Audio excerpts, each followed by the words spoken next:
Okay, so we've looked at our first practice to be done in daily life. Anybody see any problem with it?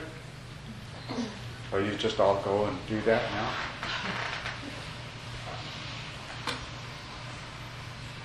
It's that easy, right? It's not. What's the problem with it? What makes it so difficult? My problem, I have this kind of problem is losing the attention all the time. You know, when you get a more situation coming, you will forget to watch. Oh, you forget to do it, right? Yeah. Yeah. A big dukkha comes along, and the last thing you do is say, "Oh, let me look for the craving." Instead, you get caught up in the big dukkha. Sometimes the problem is I even don't aware I'm craving. I just do that so naturally respond and react until later on come down. Yes, but you are aware you're in the dukkha, right? Yes. Yeah. A lot of dukkha. Yeah, and that's the whole thing. How do you remember to do this practice? And this is the same problem that comes up with everything that we would call a practice to be done in your daily life. You're going to have exactly the same difficulty with. You might leave here with all these good intentions that, okay, I'm going to be mindful. You know that 10th precept that we took together? Yeah, to practice mindfulness in daily life. You say, okay, I'm going to keep that precept of practice mindfulness in daily life all the time. And what happens? What's going to happen? You forget to do it. Yeah, next Saturday you'll say, oh yeah, I was going to. Yes? The idea that craving, comes from thinking that we are separate when the truth is that we're not. That's a tough one because all the evidence is that we're separate. Yeah. I mean, you look around. Yes. It just seems to fly in the face of your moment by moment experience with the world.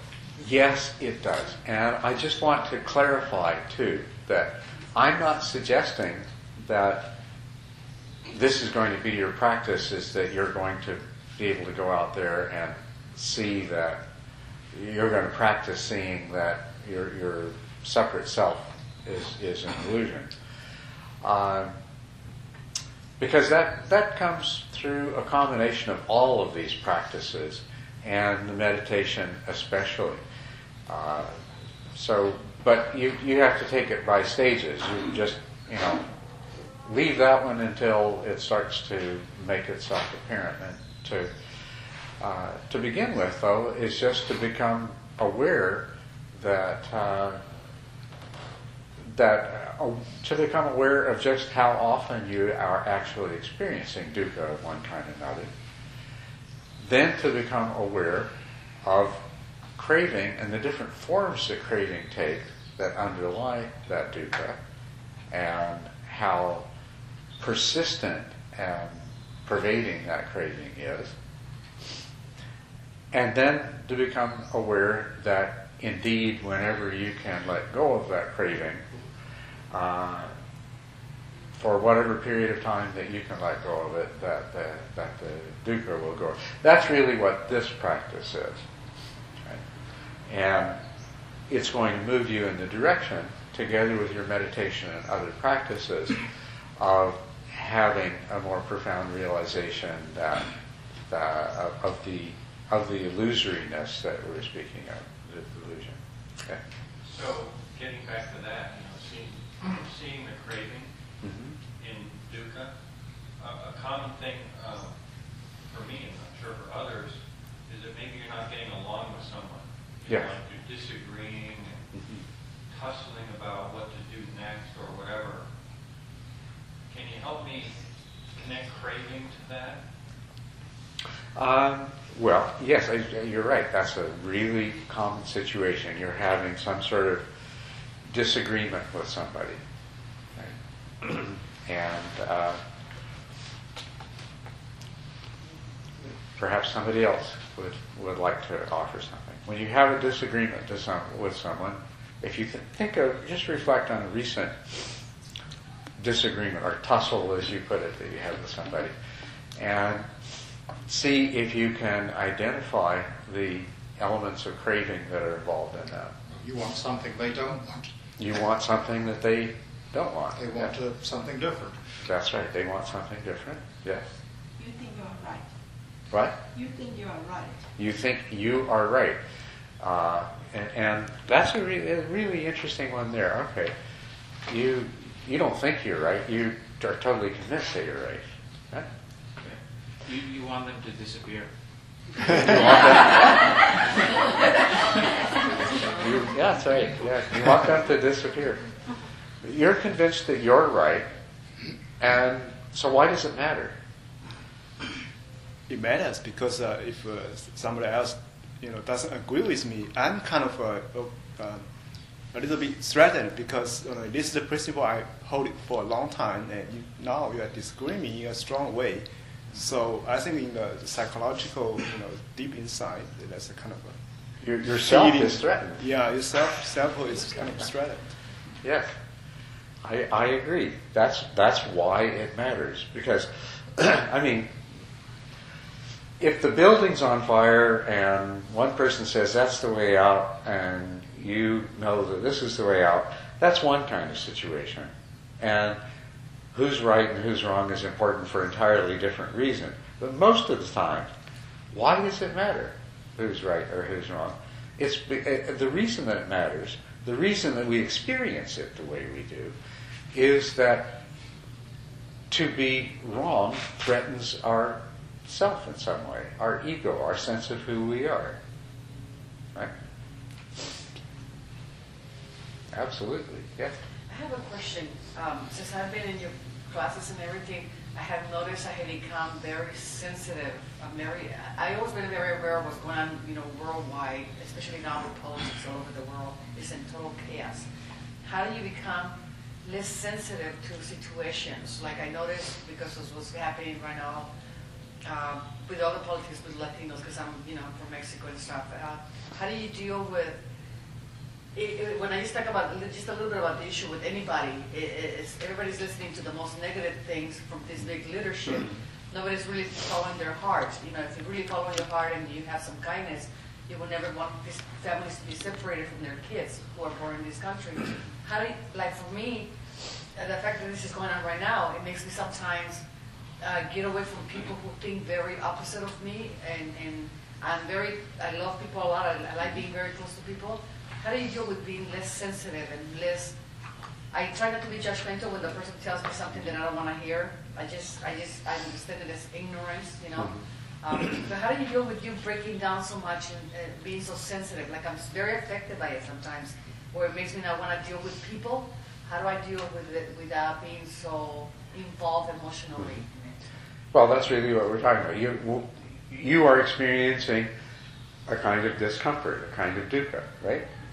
And so can you look at this and see what that dukkha is coming from? Can you? Do you see that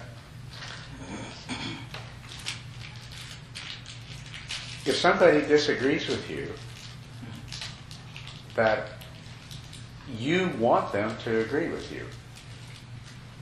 And so right there, that's a kind of craving. That's a desire. I desire this person to agree with me. Now,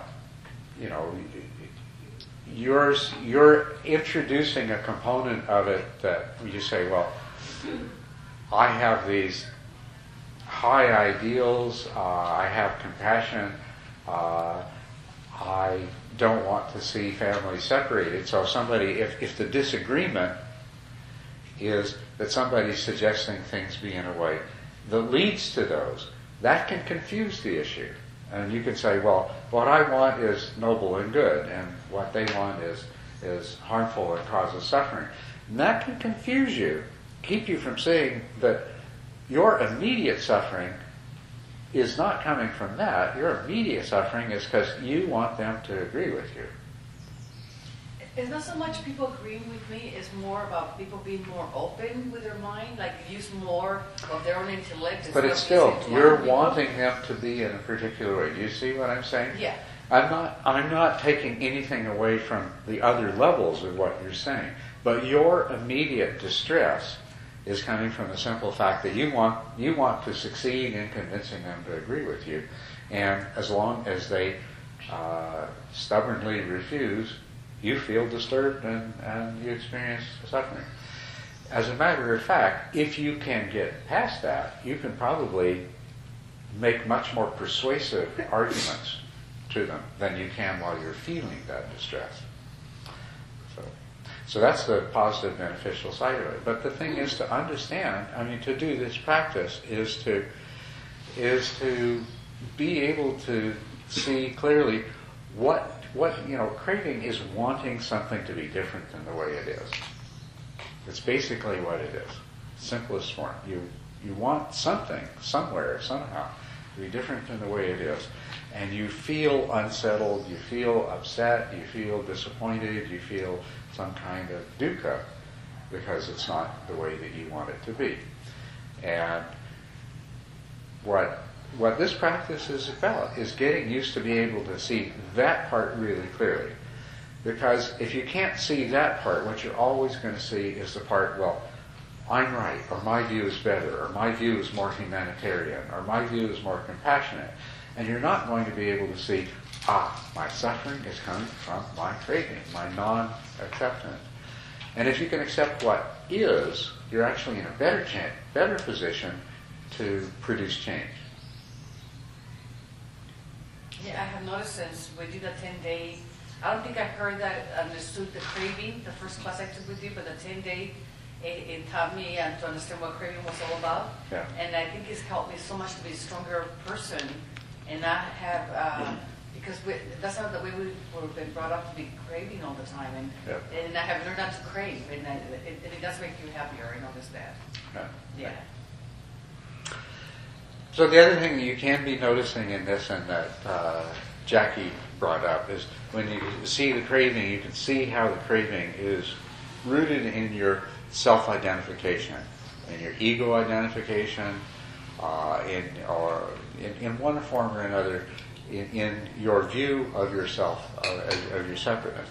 And you do want to see that. Not because at this point you're going to be able to overcome the view of separateness, but you're going to come to the place of conviction that craving can never be eliminated until you overcome the attachment to self. This is the important lesson that you're out to learn. When you see, suffering's due to craving, craving's due to self-attachment. It's not like that's going to help you give up self-attachment, but it's going to help you understand very clearly that it is impossible to get rid of craving until you first eliminate self-attachment. And so that will give you the motivation to do the other practices which will lead you to overcome self-attachment. Okay. But back to the original question. This is a great practice here, one of the very first ones that the Buddhists taught us, And I know for sure that there's some of you that are already doing this, and you'll keep on doing this, and you'll keep getting better. But I know for sure that a lot of you might leave here thinking, I'm going to do this practice, but you won't. And let's talk about why that is and what you can do about it.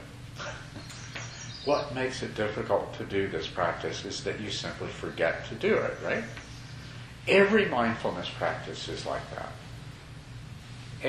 All of these practices are mindfulness practices.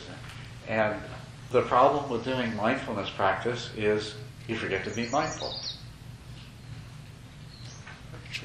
That's very simple. Yeah. What can we do about this? I kind of realized that the mind has the pattern, and this pattern associated with the environment you lived in, and associated with your memory.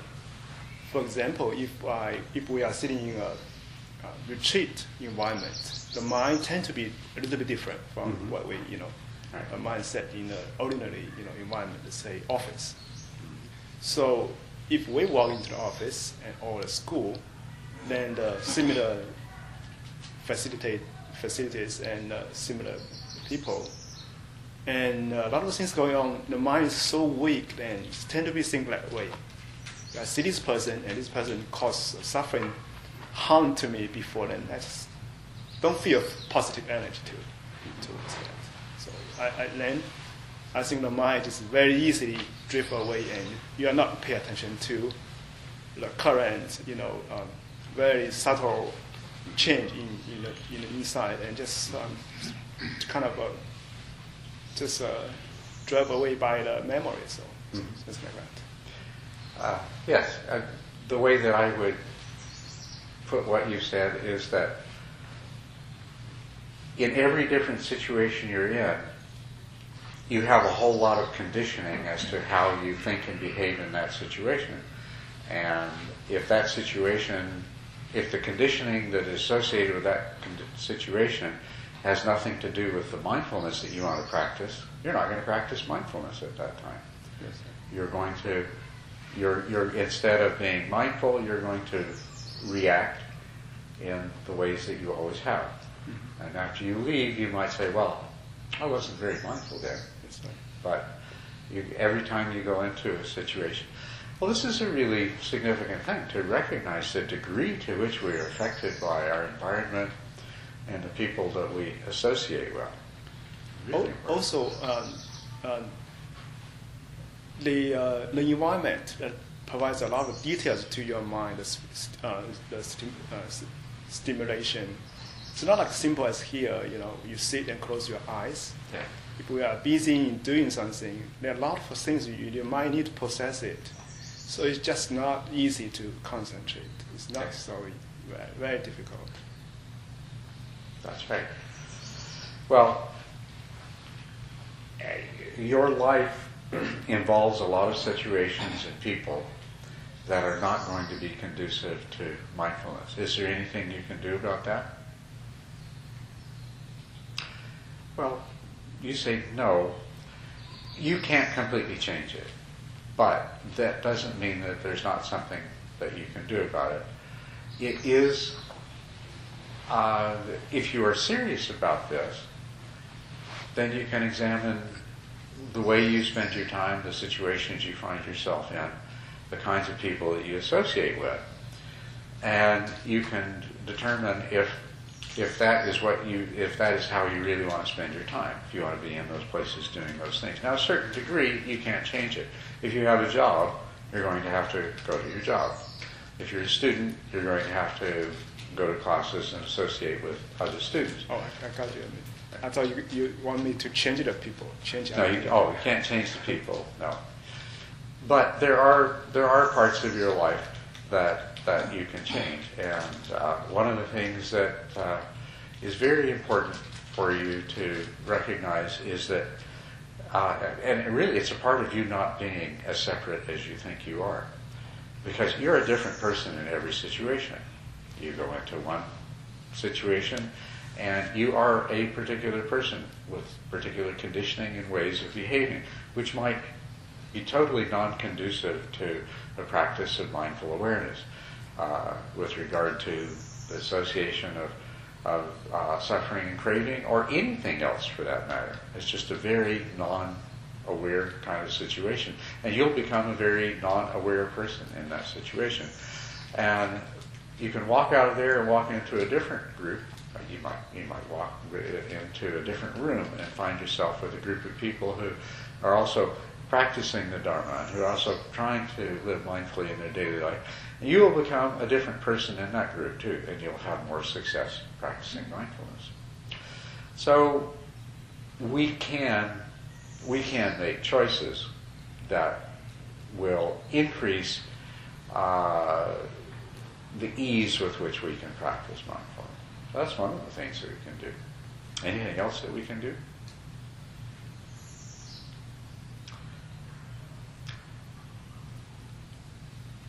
Study Dharma. What? Study Dharma, increase wisdom. Well, the more that you study Dharma and the more that you have have these things in your mind, the more successful you're going to be. That is really true. That's a good thing. Yeah. Also, I'll just point out to you that there is one very general similarity about every part of your practice. You sit down to meditate, and at least until you've reached a certain level of skill, what's going to happen is you're going to forget what you came there to do. That might have happened to some of you this morning in the short meditation that we did. That you suddenly realized that for the last whatever number of seconds or minutes or whatever, you had totally forgotten what you were supposed to be doing. Do you see? That's exactly the same thing as being mindful in your daily life. We forget that we intend to be mindful. It is the same mind, different situations, but it's exactly the same mind, and it's behaving in exactly the same way. So your training in meditation is going to make it easier to be mindful in daily life. If you can practice being very focused and very mindful for 45 minutes or an hour every day, it is going to make it easier. It's not going to automatically solve the problem, but it's going to make it easier to be mindful the rest of the time. Because you've trained your mind. And believe me, there is no self. There's no one in charge in my head or your head, either one. It's just all of these different mental processes going on. And they kind of work together in a particular way. But no one is in charge. But they can be trained.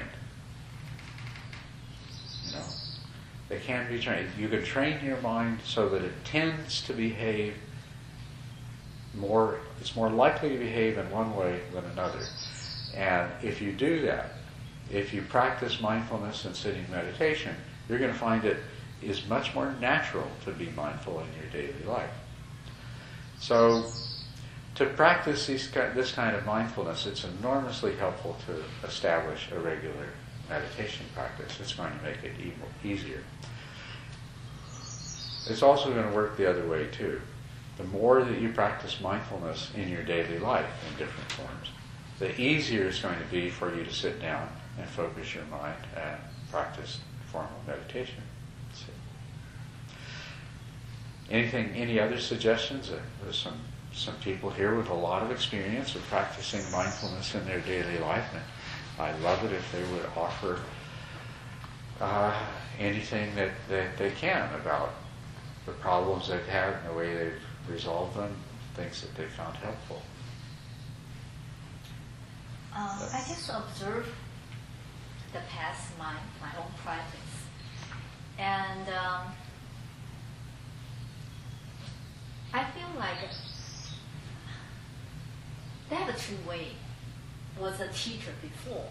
I used to teaching and say, tell the student we have to do this, like obey the rule, obey the say this is the good things we need to follow, we need to do, and that will do us benefit. But I feel like I don't know, it's inside rebellion or something. I feel like everything from outside. So I have to do this, I have to do that. Doesn't work that well, at least for Deborah. Okay, some I can obey for a while. Then I just feel and different kind of excuse or different kind of reason and go to different directions. But for my practice, I getting observe what's going on. I really feel like once through the practice, and I can see the mind, how they function, and how the things relate to the daily life. The more I see that, the more I feel like that's how to say it. Just like more like you can from inside out. You're willing to you become more and more increase like your observation, your awareness, It's not because I have to. It's because that become like more and more practice and become the natural and not totally aware, but at least compare. If you go back to see, you can see that progress. So I'm saying is that for my own practice, I think just continue do it, and you can get, from the practicing and increase. That is the kind of like a snowball. You become and more aware. I remember I see the cartoon, the drawing from I think Tijaniya. Oh yes. Right. Yeah, and he said awareness usually startness is like very tiny, small, and you put it in the hand. Yes. And getting grow practice and getting grow, and now the awareness is even higher, bigger than my height. That one, and now I getting realize that's happening. And definitely a lot of time I would say, oh, how come? I forget. In the beginning, I get into, even though that, I realize the awareness, I'm angry, I have aversion, craving, awareness. Oh, how come I forgot, I'm angry about myself and all things. But later on, you will see, wow, even that is a craving. Okay? Then you just admit, yes, I do forget, then practice again. And I have a tendency to try to blame myself a lot. And from the practice, I can see that this is not a benefit or not a merit for blaming self. Just admit, yeah, I forget. Then start over again. Okay, that is the things I feel like maybe encourage myself or doing that. But I need to admit, a lot of time I still frustrated. Yeah. But if I can, after frustration, I can remind myself, say, okay, practice again. Just like play piano, so angry about that. Just practice again. So I think one of the things that you told us is that just the idea of discipline that I should do this doesn't work so well, but when you practice mindfulness, you discover all these really interesting things. It becomes, you want to do it because it's. Maybe I should, if that okay, I can want to share, and I want to also hear the feedback. Recently, I have observed very more deeply regarding. I see that myself in the past several. I have experienced a lot of dream. Mm-hmm. When I'm in a dream, I feel so real. Yes. I don't know it's a dream. Mm-hmm.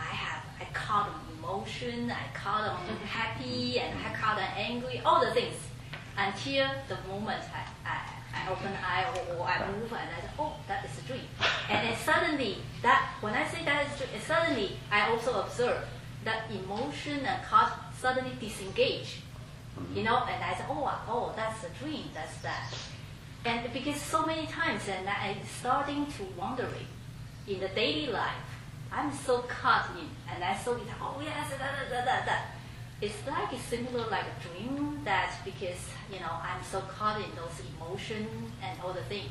And just like you mentioned, craving, I think it's a lot of craving emotion that I want this way in the dreaming, the nighttime. But I think the daytime, now I'm getting found out it's similar maybe. Mm-hmm. I doubt it's a similar. So I say, what are you? And I think in the dreaming, it's pretty much mind because no physical move, the action or activity, only the mind there.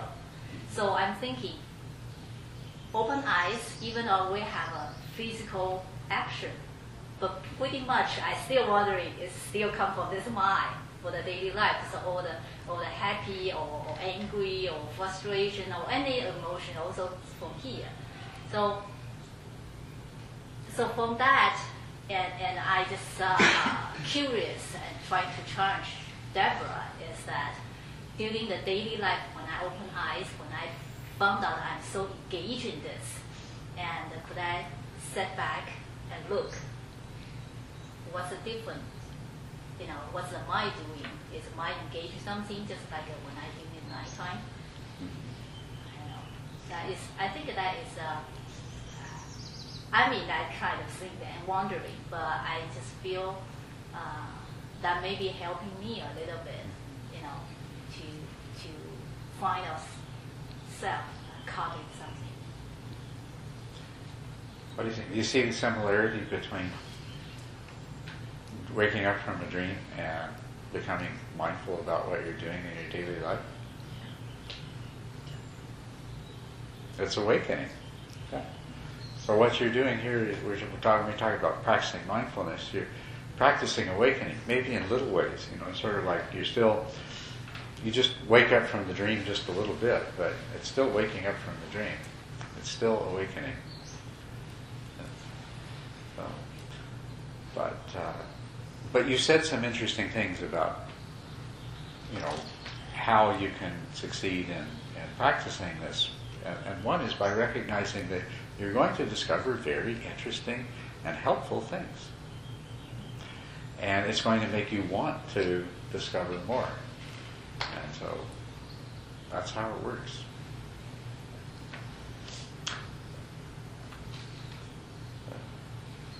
Yes?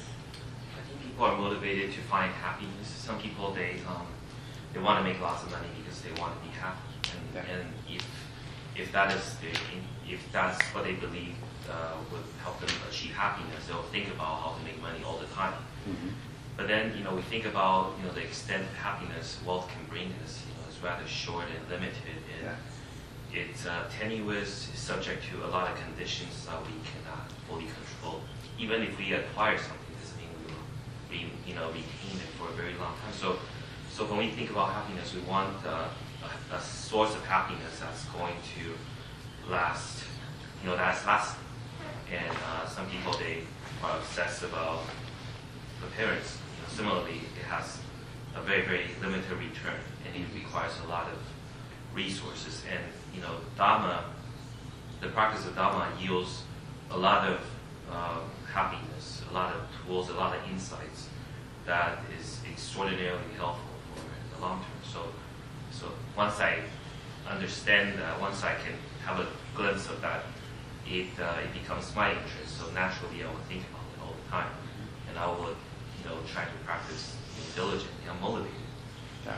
Just similarly as somebody who's very motivated to make lots of money, thinking that's going to bring them happiness. I'm motivated to practice the Dharma because I know that I've seen the benefit that I can get from it already, and I know there's a lot more that I can achieve with this practice. Yes. The more that you taste the fruits, the more that you want to do it. The more it creates a very wholesome kind of desire, doesn't it? Yeah. And it's like, it's a good example. Somebody who wants to make money, they just focus on how to make money. There's a book that was written a long time ago called Think and Grow Rich, and the whole book was this thick. It was all about, if you want to get rich, you just spend all your time thinking about what you want. Or The Secret. Everybody heard about The Secret? You set yourself a goal, then you just keep thinking about that, visualizing that, imagining that you have what you want. So people do that for money, but you could do exactly the same thing for what we're talking about here. And it is actually, why does somebody want money? What is the one thing that they really want when they're pursuing money? Happiness. Yeah. It's because they believe that money is going to make them happy. If you believe that awakening is going to make you happy, this path is going to make you happy, then use the same techniques. Just, It's actually a small trick I use during the meditation. Sometimes because I realize the mind has a pattern, and during the meditation, I just talk to the mind. For example, if there's a mosquito bite you, then the biological mechanism is to, keep this away, right? Yes. Then because we want to protect our body, then and tell the mind, so for example, the pain, it's okay. You don't have to care about this one. Care about the mindfulness. You keep telling your mind, this is okay. It doesn't matter. It doesn't matter. Yeah. Because the mind is kind of has the mechanism, you know, to strive for existence. Right? Yeah. Secret.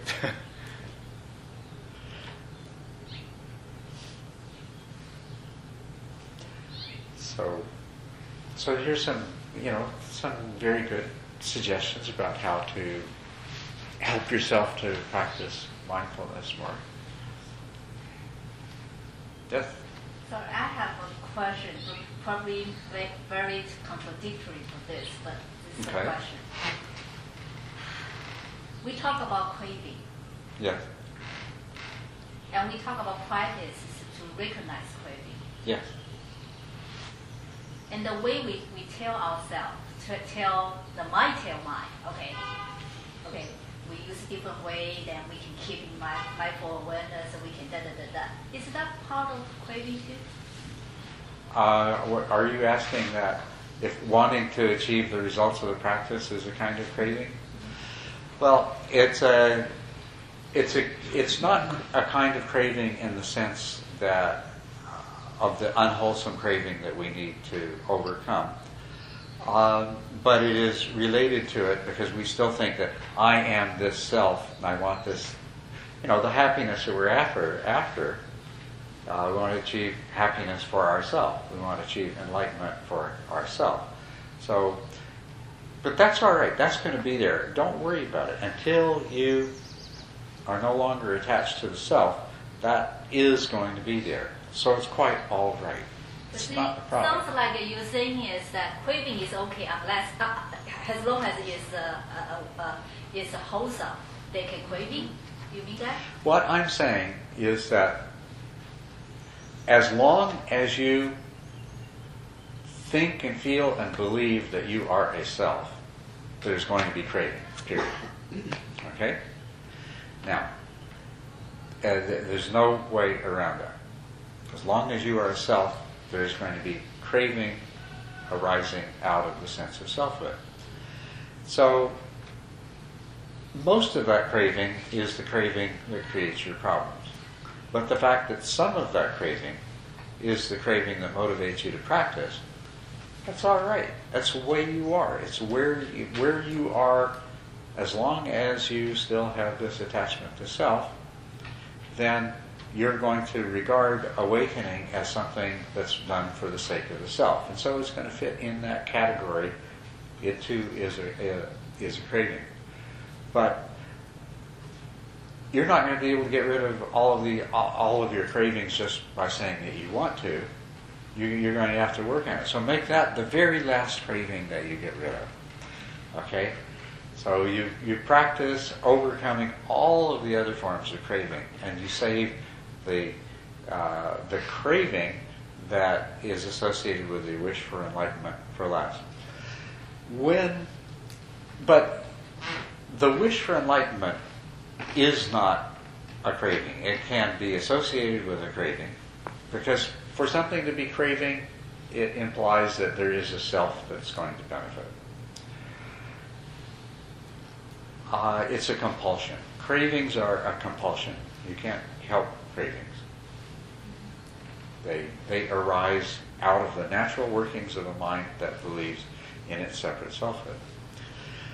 But an enlightened being, a Buddha, is quite capable of entertaining goals and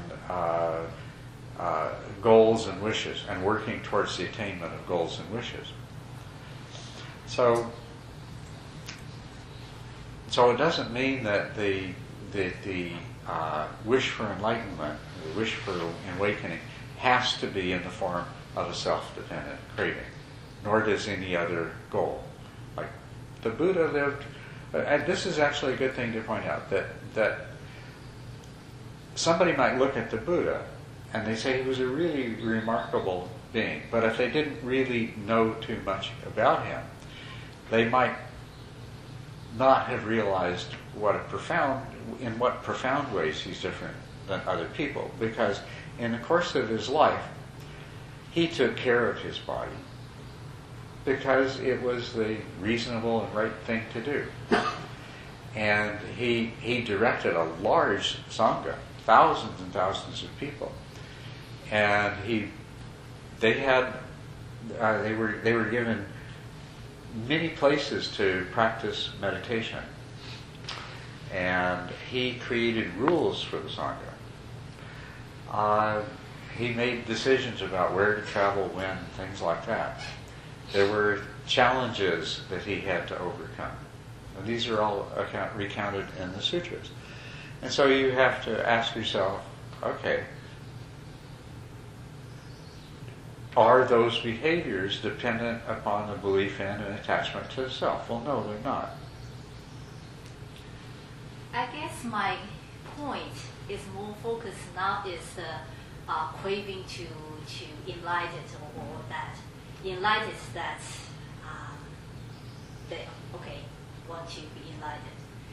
Well, I think my question is the question that the way practice, the way the path to that enlightenment, the way we use the practice, the way the method we use. In fact, because now I'm doubting myself, is am I increase the craving through this method I practice or encourage myself or force myself or discipline myself? Is the other way unknowingly I get into craving way to get into the enlightenment. You know what I'm talking? And later on I need to unprogramming this.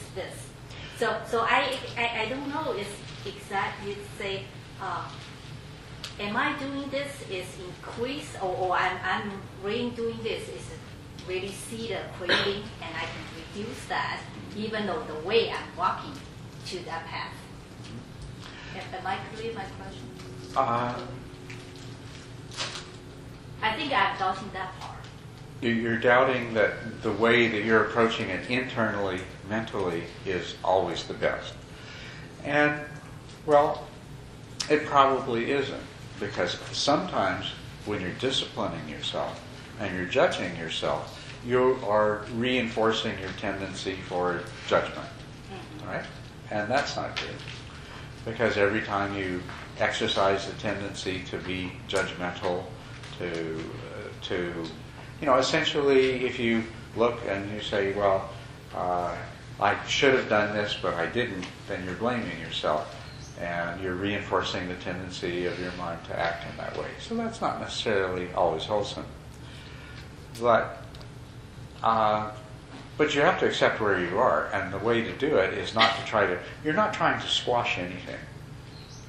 Or you're trying to use the power of mindful awareness to alter the way that your mind works. So if you can see that, I'm judging myself.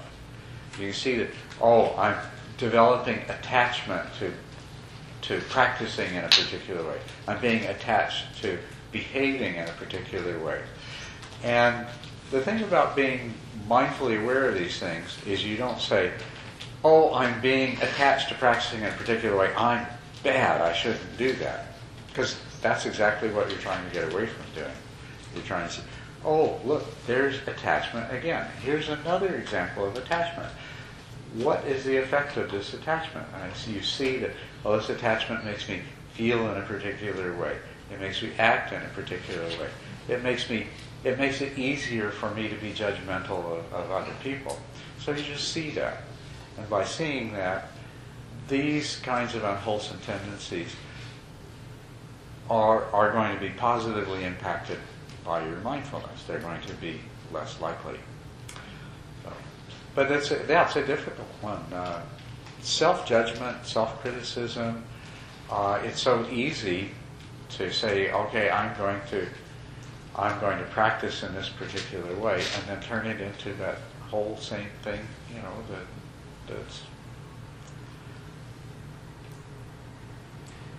is that what you're talking about? Yeah.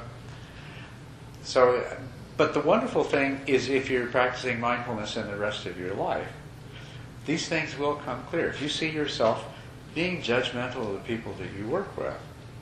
You can say, where is this coming from? This conditioning to be judgmental? Where have I been reinforcing that? And then if you can see that you've been reinforcing that with yourself, then that's a victory.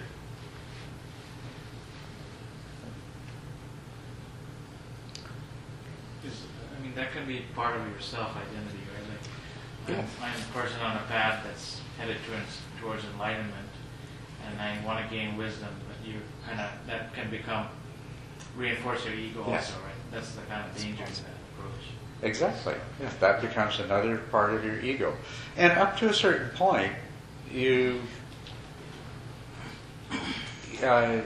may improve your ability to practice. If my identity is somebody who meditates so much and studies so much and does all these kinds of things, then it will lead you to behave in those ways.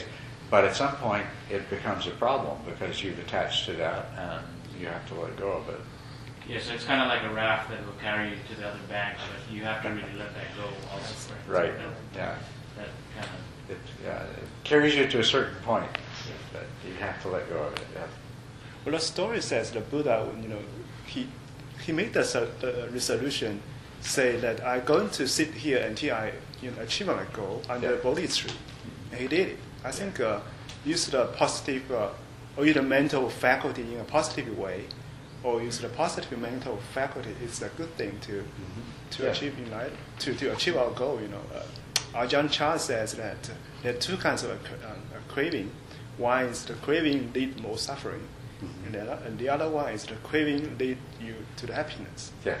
So I think the positive side is good. We are not enlightened yet, so we need to use our mental faculty to do things. Exactly. As long as you still have craving, make it be the craving for the wholesome, positive things. But at some point, you have to let go of that craving too. But that's the last craving to get rid of. Yeah. So I don't know. What do you think? Do you have some hints from this as to how to be more aware in your daily life because we're hopefully going to be looking at a number of other different ways that you can practice, and they all involve the same thing.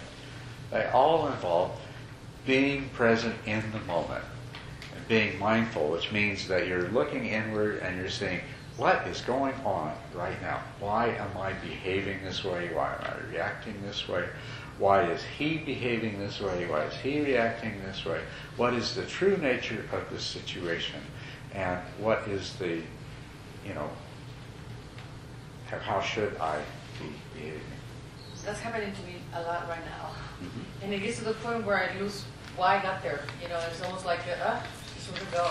Instead of, trying to figure everything out, it becomes torturous. It's just... Yeah, but that's an important point. It's not about thinking and analyzing and figuring it out. Okay, you have to know, you have to have done some thinking and some learning to know what it is that you need to be practicing. I mean, that's what we're going to do. We'll look at some of these other sutras and some of these other practices. You understand what it is that you want to be doing. But being present in the moment and doing it isn't really a process of thinking about it. Because if you think about it, you will get lost in the thinking.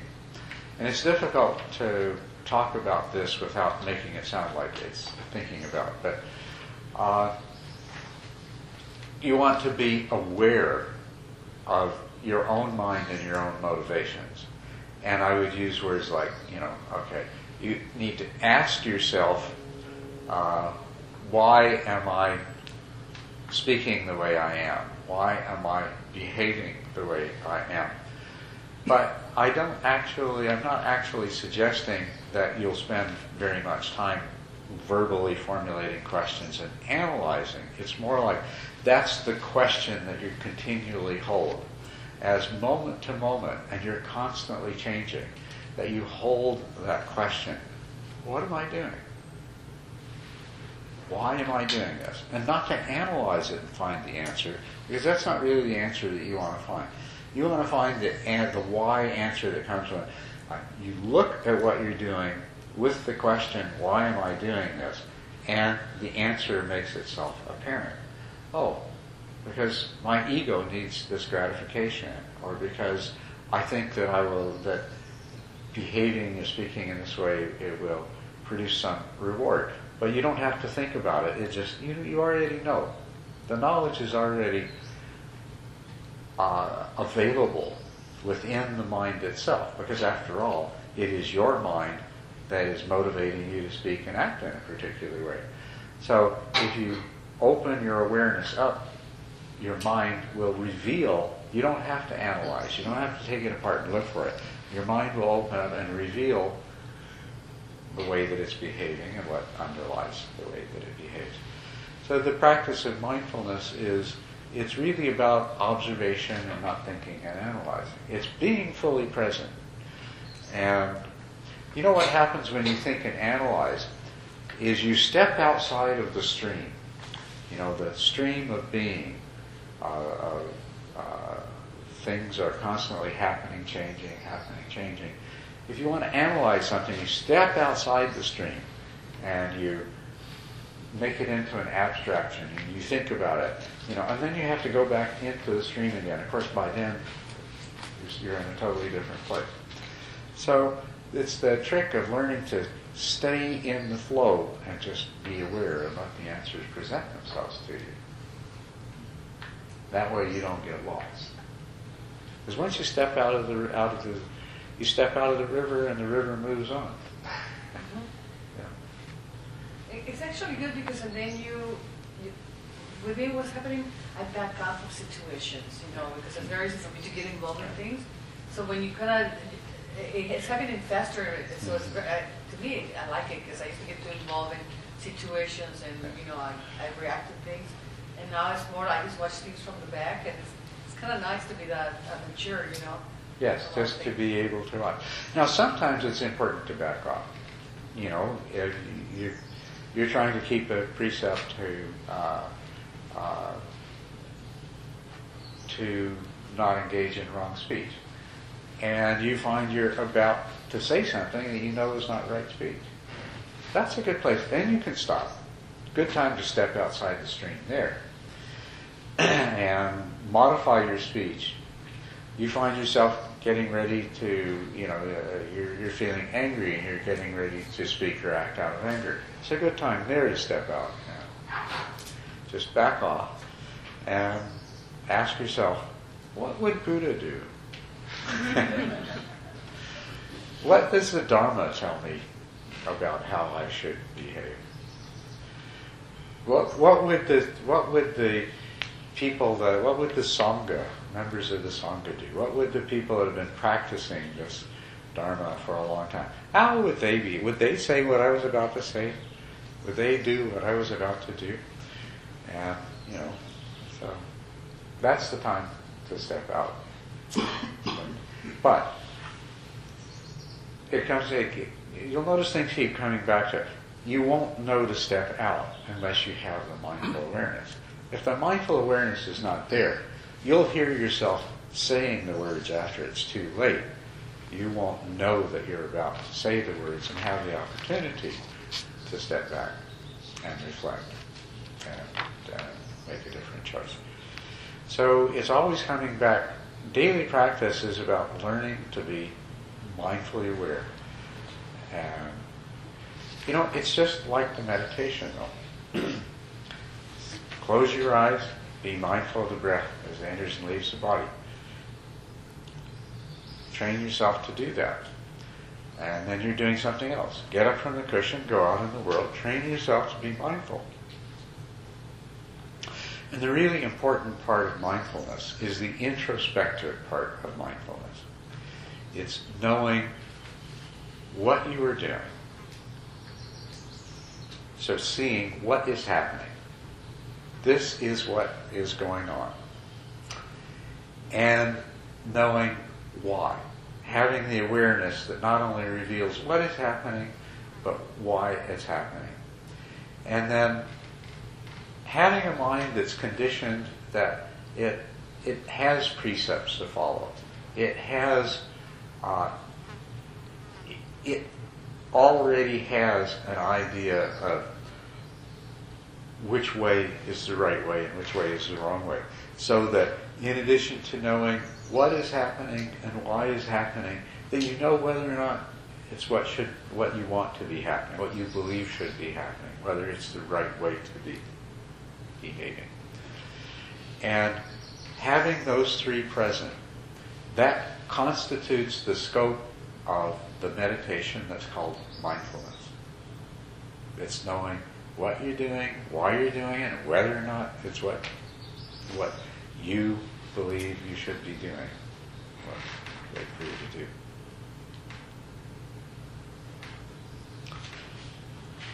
And you have to cultivate it. Now, reflection is one of those tools that's very useful.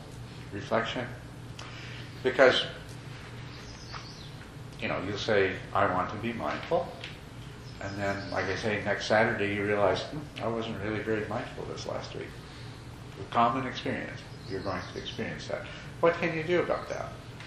You have to wait a whole week until you're sitting there on Saturday afternoon and suddenly it occurs to you that, well, I intended to practice mindfulness all week. Do you have to wait for that? You do not. You do not. You can practice reflection. It's the same way that to learn to meditate, you have to say, okay, I'm going to meditate at this time every day. And you at least go there and you sit down. That's the beginning of it, that you always go and you sit down. Well, it's the same thing with practicing mindfulness. You can use reflection, and if you say that, well, there's certain times that I'm going to reflect on just how mindful I've been. Because mindfulness works retroactively well, too. You can reflect on your behaviors. You can reflect on the degree of awareness that you have. You can, and by reflecting on these things, you'll do some of the work that you could have done by being aware in the moment. But the most important thing is you plant the seed for that mindful awareness to arise in those similar occasions that have yet to come up. So when they happen tomorrow and the next day and so forth.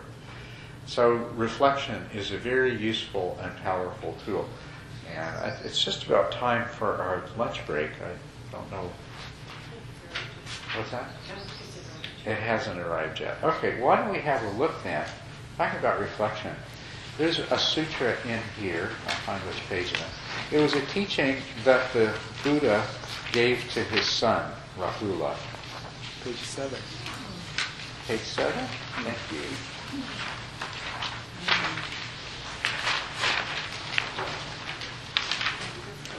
So this is really great teaching, and it's just so relevant to what we're talking about here. Lunch has arrived? Well, it'll take him a few minutes to set that. Okay. So, what do you think, Rahula? What is a mirror for? For reflection, sir. In the same way, Rahula, bodily actions, verbal actions, and mental actions are to be done with repeated reflection. Whenever you want to do a bodily action, you should reflect on it. This bodily action I want to do, would it lead to self-affliction, to the affliction of others, or to both? Would it be an unskillful bodily action with painful consequences, painful results? If on reflection you know that bodily action, you know that it would lead to self-affliction, to affliction of others, or to both, it would be an unskillful bodily action with painful consequences, painful results, then any bodily action of that sort is absolutely unfit for you to do. But if on reflection you know that it would not cause affliction, it would be a skillful bodily action with pleasant consequences, pleasant results, then any bodily action of that sort is fit for you to do. So, he's talking about reflecting, being mindfully aware in the moment, and you know before you're about to do something, is this a good and wholesome thing, or is this not a good, wholesome thing?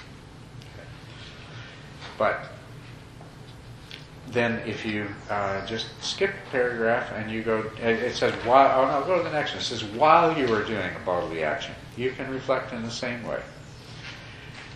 But then the third one there, having already done a bodily action, you should reflect on it. So it's all right to reflect hours later. It's all right to reflect 5 minutes later. It's all right to reflect while you're doing it. But it's best of all to reflect before the time comes to engage in it. And the same thing, of course, is true of verbal actions, things that you say. That should be obvious. Mental actions.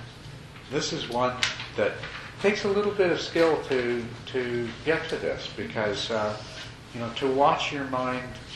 It's one thing to catch your mind before you say and make an angry remark or perform an angry reaction. But can you imagine being able to do the same thing, so that when your mind is thinking an angry thought, that you recognize whenever you want to do a mental action, you have the urge to think an angry thought, you become aware and reflect in this way. Or while you are doing a mental action, that you reflect in this way. But where you'll start is having done a mental action, you should reflect on it. If you reflect on your mental actions after they're done, then the time will come fairly quickly when you can reflect on them while the mental action is occurring or before it's occurring. So this is a good sutra. This is a good teaching. This is about practicing mindful awareness of everything that you not only do and say, but also think and feel. When you find anger arising, or you find irritation arising, when you find impatience arising, that is the time to examine this and say, this restlessness or this irritability, is this serving me? Is this serving other people? And what is the answer? When you notice yourself becoming irritable, what will you know will be the consequence of that? You won't feel very good. You'll become more irritable. It always happens, right? You allow yourself to become irritable about some little thing, and then something else happens. And then because of that, you get impatient and you make a mistake, and something even bigger happens. So you can see that the consequences it leads to for yourself, they only get worse. And if you allow yourself, if you entertain the irritability that you feel that arises because of some little thing, how will that affect how you speak to the ones around you? How will it affect the way you react to what they do and say? So you reflect in this way, and the answers are obvious. The interesting thing is if you undergo this process of reflection, your irritability is going to tend to disappear. And if it doesn't disappear entirely, it's going to be a whole lot easier to let go of it. If you're saying, if I let this irritability take hold, it's likely to spoil the whole rest of my day. Let's see what's happened. Well, this is not so bad. I'll just let go of this and I'll deal with what's happened. Then it's gone. It's over and done with. And you start off practicing successfully with these easy things. And eventually you'll come to the point where something happens and it triggers a sudden burst of anger, and you'll be able to do exactly the same thing. Whereas without the practice, you won't. Without the practice, you might do well with the little things, but you become overwhelmed by the big thing. But if you practice on all the little things all the time, then you'll be able to handle the big things when they come up too, the big upsets, the big challenges.